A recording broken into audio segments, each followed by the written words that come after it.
15 years in Hollywood, no one in Hollywood has a memory of going to a sold-out Kevin Hart show, there being a line for him ever getting a standing ovation at any comedy club. That's not that was a dress, but I was like, no, I'm gonna look stupid. So at the end of the day, you gotta know that you're a brand. I'm a brand. You need to protect your brand at all times. Today, Kevin doesn't have to worry about what people are gonna say about him wearing a dress because of the long line of dress-wearing people before him. Katt Williams didn't just throw a little shade. He set the whole place ablaze. In a marathon 3-hour interview, he dropped statements that nobody in Hollywood would dare speak aloud. And he didn't just call out random people. He aimed straight at Kevin Hart, labeling him fake, obsessed with power, and even claiming that the self-proclaimed biggest comedian in the world had sold his soul to reach the top. Yes, that's exactly what he said. What began as a simple comedy chat quickly escalated into a full-scale Hollywood expose, a clash fueled by ego, truth, and ambition. So how did two of the most prominent black comedians of their generation go from mutual admiration to all-out conflict? Big Dick Deviance is all catching hell in 2024. It's up for all of them. It don't matter if you Diddy or whoever you is. TG Jakes, any of them. All lies will be exposed. That's all. And anyone who takes that the wrong way, know why they take it the wrong. So why does Katt Williams keep insisting that Kevin Hart isn't who people think he is? Let's back up, because this drama runs pretty deep. For years, Kevin Hart and Katt Williams have represented two very different sides of comedy. Kevin was the clean-cut, family-friendly, corporate darling. Katt was raw, unfiltered, speaking the truths most wouldn't dare touch. Both legends, both icons, yet only one ended up a billionaire superstar. According to Katt, that rise wasn't just luck. Accident. The reason I don't do Big Tigger is because I had a tumor in my upper jaw and they had to take it out and they had to block the whole right of my sinus with a piece of metal. So ever since I got out the Marine Corps, I can only breathe out of one nostril, boy. I get my blood tested every 3 months for the last 15 years. All narcotic tests have come up 0.00%. I'm 44 years old, little Tigger. You look up my rap sheet. I have never had a DUI or a possession of anything, not even the I do every day. See, when you real, you can tell the truth about anything or... In early 2024, Katt sat down with Shannon Sharpe for an interview that would shock fans. People expected laughs, throwbacks, and nostalgic stories. Instead, Katt came armed with receipts and no filter, dropping truth bombs with zero hesitation. One of the hardest hits? Directly aimed at Kevin Hart. Katt claimed Kevin didn't just navigate the industry, he became the industry. He said that, in the industry, they tried to make him wear a dress. Have you ever ran into that with scripts? And is that something that, you wouldn't do, for... I definitely haven't ran into to put on the dress. I mean, you have to have boundaries. You have to have limits that you refuse to cross. For me, I know what they are. They've yet to been challenged, so I don't have to speak on them. I was asked to dribble a basketball on a talk show this morning. You look good. Not that was a dress, but I was like, no, I'm gonna look stupid. At the end of the day, you got to know that you're a brand. I'm a brand. You need to protect your brand at all times. When things happen that can possibly affect your brand, your brand can be diminished, and you don't want that to happen. So, protecting my brand is definitely a priority. He claimed that Kevin would do whatever it took to stay at the top, even if it meant sacrificing his principles. Katt spoke about public humiliation, hidden rituals, secret deals, and the darker side of Hollywood, an industry that favors compliance over true talent. According to him, major players who had long hidden behind the curtain were finally being exposed, and he made it clear that Kevin Hart was one of them.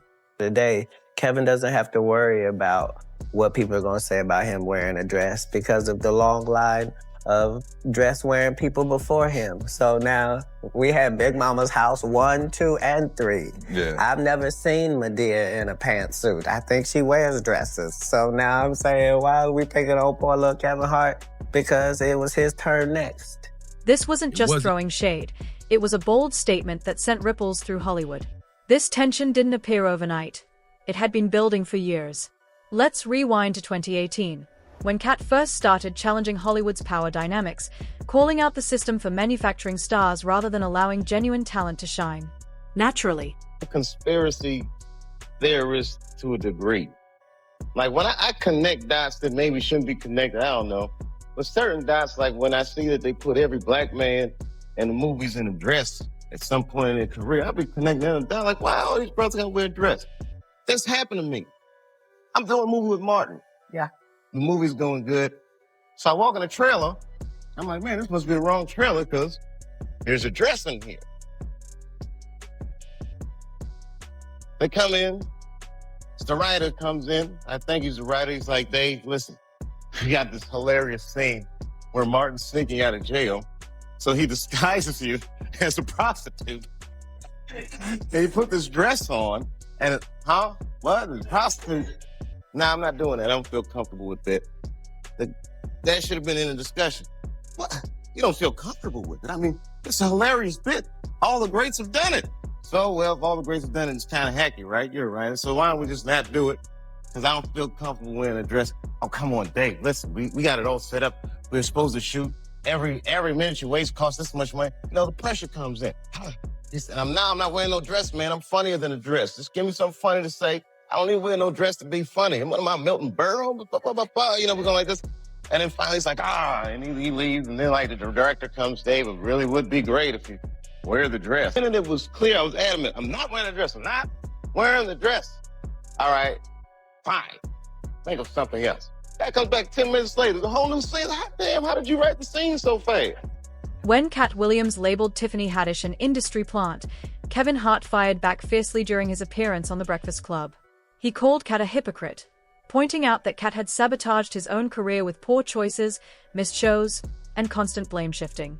Kevin said, "Don't blame Hollywood, blame yourself," dragging him live on national radio while the internet erupted in laughter. Male black comedians that I know personally that I put on tour who have a hard time getting a chicken sandwich from Chick-fil-A after they headline 7 shows at a club for $2,500 a week. But people like real, and that's why is they that like what her. they like? They love real. Oh, because everybody's real then. So don't trip. No. Is they so ghetto? When did that become marketable? Knock it off. They like her because she want to sleep with a white man. That's why the only thing she said was, I want to give... That exchange painted Katt as the bitter, washed-up comic and Kevin as the relatable success story. But Katt didn't forget that public embarrassment. He stepped out of the spotlight for a while and returned with a vengeance. Fast forward to 2024. Katt walks into Shannon Sharpe's club, calm but focused, exuding purpose. No jokes, no yelling, just composed intensity. The message hits differently this time. He claims Kevin Hart's rise wasn't organic. According to Katt, it was strategically orchestrated. And off making 85 milli. I was over here not making 85 million. But it's all good. I don't mind $1 million a month and keeping my soul. And as long as Richard Pryor was able to be the king of comedy and a crackhead, they gonna continue to say maybe I am. But again, I urge you, and there's a you can do that'll get you Katt Williams level. You should OD on it tonight. Katt Williams went viral claiming Hollywood replaced authentic voices with controllable stars, pointing fingers directly at Kevin Hart. According to Katt, Kevin's rise wasn't about raw talent. It was about following the rules Hollywood set. The evidence, Katt argued, was everywhere if you look closely. Years ago, Kevin had proudly declared he would never wear a dress for a role, protecting his brand at all costs. But then came Saturday Night Live, where he appeared in full drag, heels, and wig. Kevin called it comedy, a joke, but Katt saw it differently. This, he said, wasn't funny. It was the Hollywood test, a ritual designed to show compliance, the same kind of control Dave Chappelle described when pressured to wear a dress for a skit and later given a new script proving it wasn't necessary. Katt claimed Kevin passed with flying colors, proving he was more obedient than creative, earning the label Hollywood's puppet. Katt's most explosive claim? Kevin Hart was an industry plant, handpicked to replace him when he became too hard to manage. Katt reminded fans of his own peak in the mid-2000s, selling out arenas and starring in hit films, before personal scandals, rumors, and fights created a vacuum. Almost immediately, Kevin was everywhere. Same studios, same audiences, same opportunities. Katt argued it was no coincidence, suggesting Kevin played his part in a system that needed a controllable successor. Fans debated endlessly online. Conspiracy or coincidence, it sounded plausible. Kevin Hart, usually measured and strategic, didn't respond directly at first, but sources say his legal team prepared a defamation case to protect his brand. Kevin also started sending subtle jabs publicly. Jokes, interviews, playful digs at those who blamed the world for their struggles.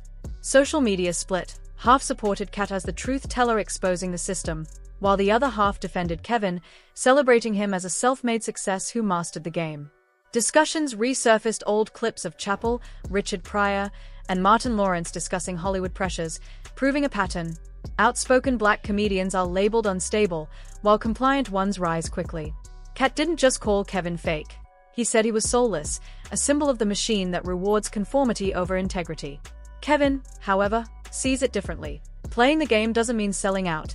It means survival and growth, building a massive career without losing momentum. The feud highlights a deeper issue. The entertainment industry systematically favors those who cooperate, while punishing those who resist. Katt embodies the truth teller who refuses to bend. Kevin represents the adaptable, polished star who thrives within the system. Both men reveal two sides of Hollywood's soul: freedom versus control, integrity versus strategy. The online chaos that followed exposed the hidden rules of fame. Katt's words went viral, Kevin's silence kept his brand intact, and fans debated who was right. This isn't just a feud. It's a reflection of a system that forces choices: play along or be erased. Katt Williams fought for his voice and lost opportunities. Kevin Hart played the game and won. The clash is messy, public, and revealing. And as the debate rages, one thing is clear: Hollywood rewards compliance and punishes those who resist. If you want to see every twist in this drama unfold, hit that like button, subscribe, and turn on notifications. We're just getting started, and the next revelation could change everything you thought you knew about Hollywood.